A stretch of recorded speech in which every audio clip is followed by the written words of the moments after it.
Welcome to சுடு தண்ணி. இன்னைக்கு நம்ம வீடியோவில் லஞ்ச் பாக்ஸ்க்கெல்லாம் ஏற்ற மாதிரி ஒரு சூப்பரான வெரைட்டி ரைஸ் தான் பார்க்க போகிறோம். புதினா ரைஸ் எப்படி பண்ணுறதுன்னு பார்க்கலாம். இது பண்ணுறது ரொம்பவே சிம்பிள். காலையில் ஹரிபரியில் பண்ணுறதுக்கு செம்ம ஈஸியாக இருக்கும். இதோட இன்க்ரீடியன்ஸை நான் டிஸ்கிரிப்ஷன் பாக்ஸில் கொடுக்குறேன்.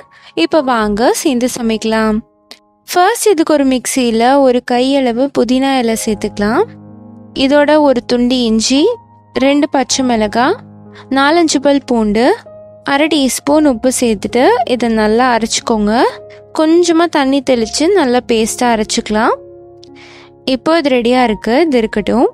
அடுத்து ஒரு கடாயில் 2 டீஸ்பூன் எண்ணெய் சேர்த்துட்டு எண்ணெய் சூடானதுக்கப்புறமா 1 டீஸ்பூன் உடைச்ச உளுந்து, 1 டீஸ்பூன் கடுகு, இது நல்லா பொரிஞ்சதுக்கப்புறமா ஒரு கொத்து கருவேப்பிலை சேர்த்துட்டு கூடவே ஒரு 4-5 முந்திரி பருப்பு சேர்த்துக்கலாம். நீங்கள் இதை நெய்யில் கூட பண்ணலாம், ரொம்பவே நல்லாயிருக்கும். சேர்த்துட்டு இந்த முந்திரி பருப்பு நல்லா செவக்கிற அளவுக்கு வறுத்து எடுத்துக்கோங்க.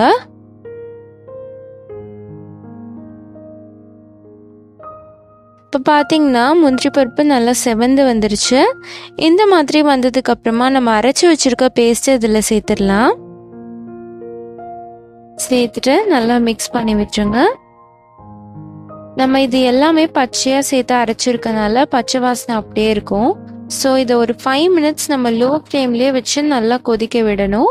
அப்போ இதோட பச்சை வாசனைலாம் போய் நல்லா சூப்பராக ரெடி ஆகிடும்.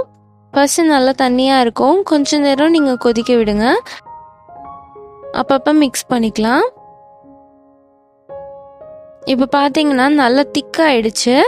இந்த மாதிரி நல்லா திக்கானதுக்கப்புறமா நம்ம வேக வச்சு ஆற வச்சிருக்க சாதத்தை இதோட சேர்த்துக்கலாம்.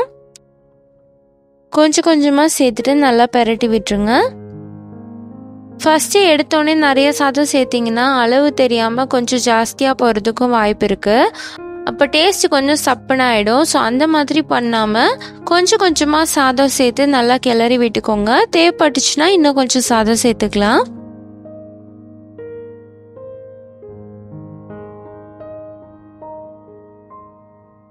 நல்லா ஒன்று போல் மிக்ஸ் பண்ணிக்கோங்க.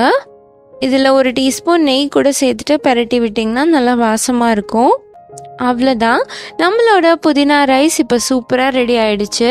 காலையில் ஹரிபரியில் பண்ணுறதுக்கு இது ஒரு ஈஸியான ரெசிபியாக இருக்கும். டேஸ்ட் ரொம்பவே நல்லா இருக்கனால குழந்தைங்கள்லாம் மிச்சம் வைக்காமல் சாப்பிட்ருவாங்க. கண்டிப்பாக இந்த டிஷ்ஷோட ஒரு உருளைக்கிழங்கு ஃப்ரையோ இல்லை வெண்டைக்காய் ஃப்ரையோட சேர்த்து சர்வ் பண்ணுங்கள், சூப்பராக இருக்கும். நீங்களும் இதை ட்ரை பண்ணி பார்த்துட்டு எப்படி இருந்துச்சுன்னு சொல்லி கமெண்ட்டில் சொல்லுங்கள். இந்த வீடியோ உங்களுக்கு பிடிச்சிருந்தா லைக் பண்ணுங்கள், சுடு தண்ணி சேனலை சப்ஸ்கிரைப் பண்ணுங்கள்.